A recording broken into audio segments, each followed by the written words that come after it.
நிலைமை உனக்கு கேட்க நாதி கிடையாது. இத்தனை பேர் ஈகம், இவ்வளவு பெரிய தலைவன், என்ன அவன் வீடு கட்ட போறான்னா இந்த நாடு அவனுக்கானதா? இன்னும் ஈழம் ஒரு தீவது, ஈழம் ஒரு பிரச்சனை எங்கே ஒரு நடந்ததுன்னு வச்சிருக்கான். உன் இனத்திற்கான தேச விடுதலை என்ற எண்ணம் உனக்கு இன்னும் வரல. இருந்திருந்தால் இந்த நிலத்திலே உன் தலைவன் பிறந்த நாளை ஒரே ஒரு இயக்கம் தாண்டா கொண்டாடி இருக்குது. நாம் தமிழர் இயக்கம் மட்டும்தாண்டா கொண்டாடி.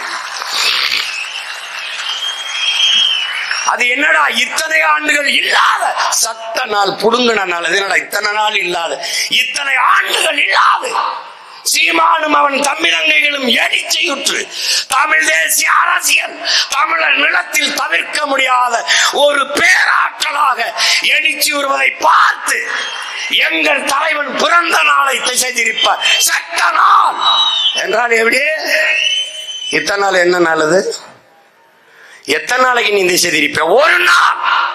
இவன் மகன் இந்த நிலத்தில் சொன்னா, இந்த நிலத்தில் நான் பிறந்த மண்ணு சொன்னான்.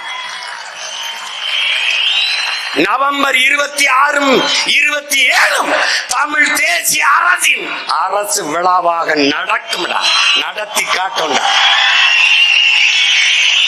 அன்னைக்கு உங்க சட்ட நாள், உங்க பிறந்த நாள் எல்லாம் எங்க போகுதுன்னு பாக்குறேன், எங்க போகுதுன்னு பாக்குறேன். ஏன் இத்தனை ஆண்டுகள் அந்த நாள்ல பிறந்த நாள் வரல, சட்ட நாள் வரல? ஏன் வரல? எனக்கு தெரியும்டா. ஏன்? பிரபாகரன் மகன் வளர்றான்டா, நிமிர்றான்டா. ஓட்டுக்கு ஒத்த ரூபா கொடுக்காம 36,50,000 வாக்க வாங்கி 3வது பெரிய அரசியல் கட்சியாக வந்திருக்கான்னா அவன் அல்ல, அவன் அல்லடா.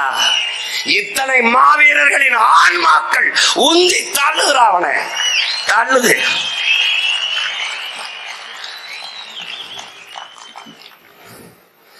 சோர்ந்துருவானோ, அண்ணன் தளன்றுவானோ, மனச்சு உளைச்சலுக்கு ஆளாயிருவானோன்னு நினைக்கிறாள்டா என் தங்கச்சிகள். செத்த தங்கச்சி, செத்த தம்பி அண்ணங்க இன்னும் மிச்ச பேர் இருக்கான்ல, அவன் அடிக்கிறான். ஒரு தங்கச்சி அடிக்கிறாடா சுவிஸ்ல இருந்து.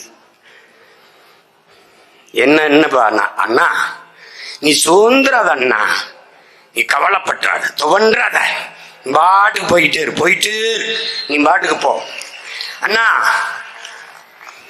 நீ உன்னை பார்க்காத செத்த மாவீரன் நிறைய இருக்கான், உன்னை பார்த்து செத்தவர்கள்ல அவன் ஆன்மா உன்னை கைவிடாதல்லன்னா உன் கூட வரும். நீ போ, நீ போ, நீ தைரியமா போ என்றார்.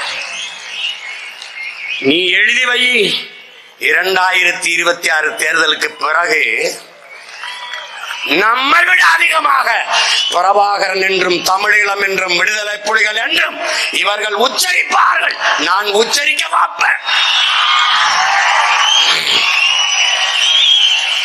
நாம் மரம் மாநாடு என்றால் சிரிப்பார்கள்.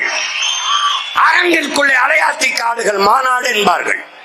நான் மேய்ச்சல் நிலம் மாடு ஆடு என்றால் சிரிப்பார்கள்.